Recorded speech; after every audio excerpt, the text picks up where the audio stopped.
Financial Literacy Month. It isn't just about managing credit cards or saving money. It's about making informed decisions that lead to asset building, like home ownership. The Harris County Housing Authority, they want to make sure we all spend our money wisely. And joining me this morning is one of the commissioners on the board himself. Introduce yourself to everybody. Good morning. I'm Laulu Davies-Yemerton. Great to be here with you this morning. I've enjoyed our conversations already. We've been talking about this and interest rates. Tell us a little bit about why Financial Literacy Month is so important. It's important because the whole concept of finance is essential to anyone's well-being. Finance drives every aspect of your life from the time you're born to the time we ultimately check out. And lack of awareness of financial illiteracy is expensive. Yes. Like literally expensive. And so it's essential that in a month like this, we're really helping people understand the importance of financial literacy. If you don't have a background in it, now is the time to start. It's never too late.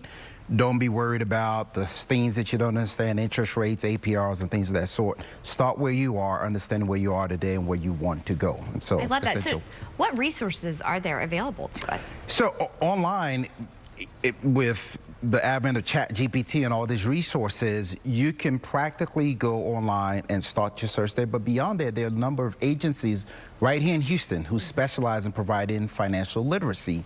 So you look at resources if you're interested in home ownership, websites like bankrate.com. Any of the banks or lenders, they have tools there.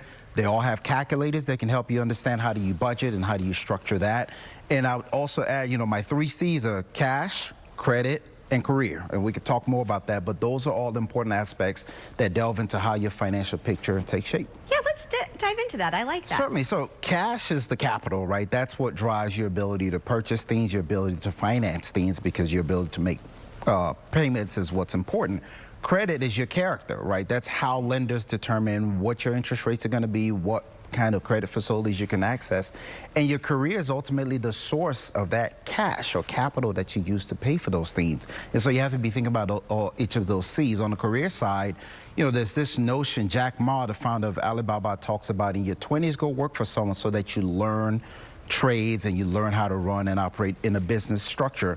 In your 30s, start getting good at something. Start really focusing on what am I going to be good at, what am I going to craft it around. Then by the time you're in your 40s and beyond, he's like, only work on those things that you're good at. So that's how I would say in a simple sense, people need to think about their careers, whatever it is that you're doing. If you're a bartender, if you're a chef, if you're a janitor, whatever the case might be, if you're a media personality, in any trade that you're applying your skills and talents, you have to be thinking about how each of those 3 pieces connect, because they do.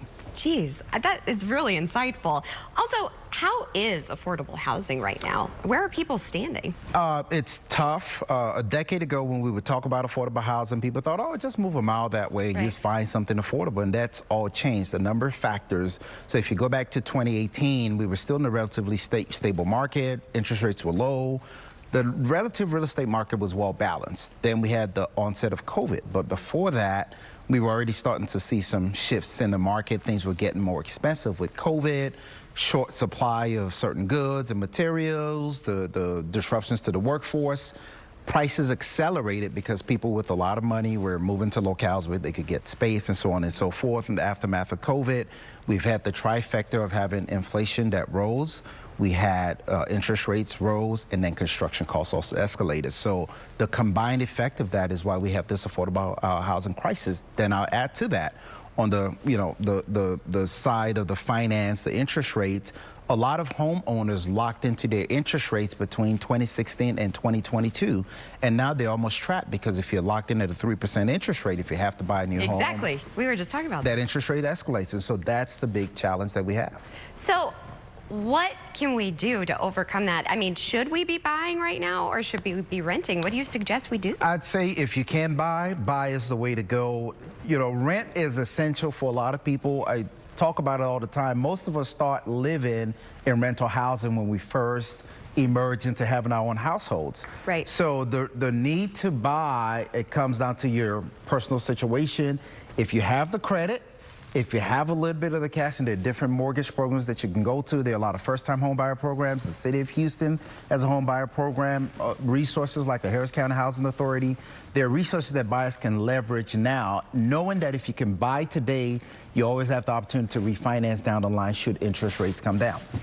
I really appreciate you. You made it make sense, and I didn't feel overwhelmed. So thank you, because sometimes I get overwhelmed, and I know a lot of our viewers do too, especially those interest rates. Glad to be here on the topic I love discussing all the time. It is your passion. So thank you so much. I look forward to having you back on the show. Absolutely. Thank you. Thank you. Well,